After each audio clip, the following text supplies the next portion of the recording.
नमस्कार, मैं हूं नुपुर और आप देख रहे हैं नेशनल दस्तक। इस देश में हिंदू मुसलमान के बीच जो नफरती दंगा भड़काया जा रहा है, जिस तरह से नफरत का जो खेल खेला जा रहा है, आपको क्या लगता है? क्या वाकई ये सब देश हित में चर्चा करने लायक जरूरी मुद्दे हैं? वो अहम मुद्दे हैं जिन पर चर्चा होनी चाहिए। दरअसल हिंदू मुसलमान जैसी खबरों में उलझाकर आपको एक बड़ी खबर से भटकाया जा रहा है, एक साजिश रची जा रही है। इस वक्त एक बड़ी खबर निकल के सामने आई है जिसे कोई भी टीवी न्यूज चैनल, कोई भी पत्रकार नहीं दिखा रहा है। 70 सालों में सबसे खराब दौर में भारत की अर्थव्यवस्था। आज भारत सबसे खराब अर्थव्यवस्था के दौर में आ चुका है। आजादी के 70 साल हो चुके हैं और 70 सालों में भारत की इतनी घटिया हालत इससे पहले आज तक कभी हुई नहीं होगी। आपने कभी भी नहीं सुना होगा ऐसा कुछ। तबरेज शम्स ने इस पर एक पोस्ट भी लिखा है। इसी सच को छुपाने के लिए तो हिंदू मुसलमान सिलेबस को जोर शोर से चलाया जा रहा है। आप व्हाट्सएप यूनिवर्सिटी पर यकीन करते हुए विश्व गुरु बनने की खुशी मनाते रहे, चाहे व्यवस्था आपके पेट पर रोज कुठारा पाठ करती रहे। तभी आप महसूस कर सकेंगे कि दुनिया में भारत और मोदी जी का डंका बहुत जोर से बज रहा है। तो सोचिए, इतनी बड़ी खबर है, आज भारत की विश्व भर में ये स्थिति हो चुकी है और इस खबर को किस तरह दबाया जा रहा है। हिंदू मुस्लिम जैसे बेफिजूल के मुद्दों के बोझ तले दबा दिया गया है। इस बात का खुलासा मोदी सरकार के थिंक टैंक नीति आयोग ने किया है। इस बात को उजागर करते हुए उन्होंने कहा है कि भारत की अर्थव्यवस्था इस वक्त सबसे खराब दौर में है, सबसे बुरी हालत में है। भारत की अर्थव्यवस्था इससे पहले इतने नीचे कभी नहीं गिरी जितना कि आज के दिनों में देखने को मिल रहा है। सोचिए, कितने शर्म की बात है, कितनी बेइज्जती हो रही होगी भारत की विश्व भर में, जब देश भर में विश्व गुरु बनने पर लोग जश्न मना रहे थे, जब हर तरफ मोदी जी के नाम का डंका बज रहा था, तब लोग धर्म के नाम पर एक दूसरे पर पत्थर बरसा रहे थे। उस बीच इतनी बड़ी खबर सामने आती है जिसे किसी भी टीवी न्यूज चैनल ने दिखाया नहीं, किसी डिबेट शो पर इस पर चर्चा नहीं की जाती है, बस इसे रफा दफा कर दिया जाता है। और जरा अब इस तस्वीर पर नजर डालिए। न्यूज 18 के एंकर अमन चोपड़ा ने एक ट्वीट किया है।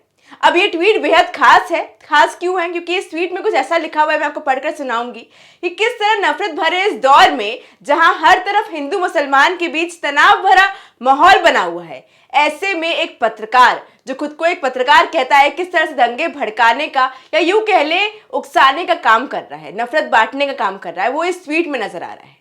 आप खुद इस पर नजर डालिए। दरअसल अमन चोपड़ा अपने शो देश नहीं झुकने देंगे का प्रमोशन कर रहे थे, जिसमें किस तरह के शब्दों का चयन किया गया है उस पर गौर फरमाइएगा। अपने ट्वीट में उन्होंने लिखा है, जहांगीरपुरी में बुलडोजर का दंड, अलवर में शिवलिंग खंड खंड। सोचिए, ये एक टीवी न्यूज चैनल पर प्रसारित होने वाले शो पर लिखा गया है, जिसके पत्रकार इस तरह की भाषा का प्रयोग कर रहे हैं। इतना ही नहीं, जरा इस पोस्टर पर लिखी लाइन को पढ़िए। इसमें लिखा है, जहांगीरपुरी का बदला, महादेव पर हमला।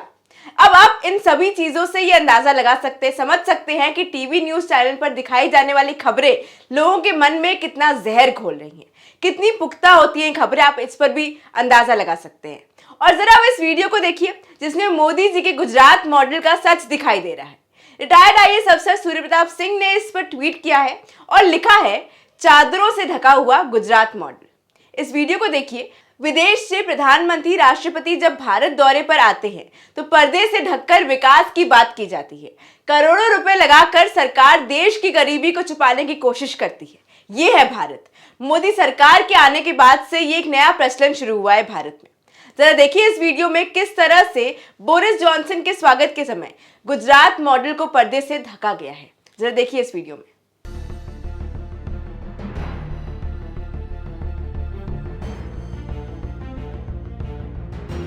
और सोचिए, इंग्लैंड के प्रधानमंत्री बोरिस जॉनसन जब गुजरात आए तो उनका स्वागत प्रधानमंत्री मोदी नहीं बल्कि अडानी ने किया है।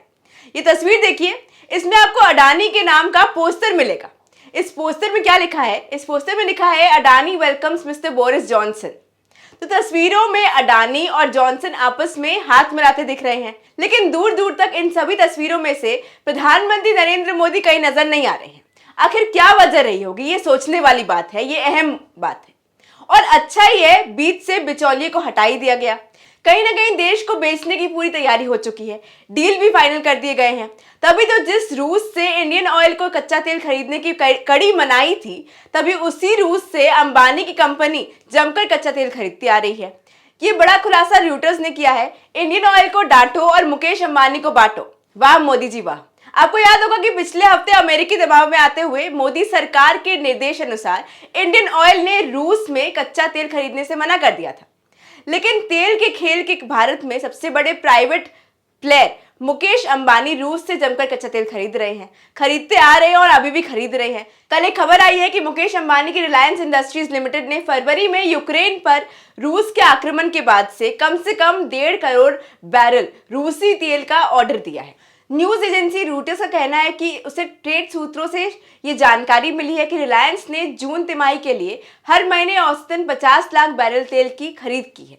अब यूक्रेन के साथ चल रहे युद्ध के चलते रूस आर्थिक प्रतिबंधों के जाल में उलझ चुका है। उसके पास निर्यात करने को ना तेल और गैस ही है, तो भारत को कच्चे तेल की आवश्यकता है। रूस कच्चे तेल को बड़े डिस्काउंट में दे रहा है। अब होना ये चाहिए था कि इंडियन ऑयल, जो कि एक सरकारी कंपनी है, उसे सस्ते में रूस से तेल खरीदवाना जाया चाहिए था, ताकि वो आम आदमी को पेट्रोल डीजल सस्ता में दे पाए। लेकिन हो कुछ और रहा है कि विश्व के टॉप 10 अमीरों में से शामिल मुकेश अंबानी को सरकार सस्ता तेल खरीदने की अनुमति दे रही है, ताकि उसकी दौलत और बढ़ जाए। खैर, इन सभी मुद्दों पर आपकी क्या राय है, हमें कमेंट बॉक्स में जरूर बताएं और ऐसी खबरों के लिए देखते रहिए नेशनल दस्तक। धन्यवाद। नेशनल दस्तक की आपसे गुजारिश है कि अगर इसको बचाना चाहते हैं तो नेशनल दस्तक को सब्सक्राइब करने के लिए रेड कलर के सब्सक्राइब बटन को दबाएं, फिर बेल आइकन की घंटी दबाएं। नेशनल दस्तक को बचाने के लिए बहुत जरूरी है कि हर खबर को शेयर करें, लाइक करें, कमेंट जरूर करें।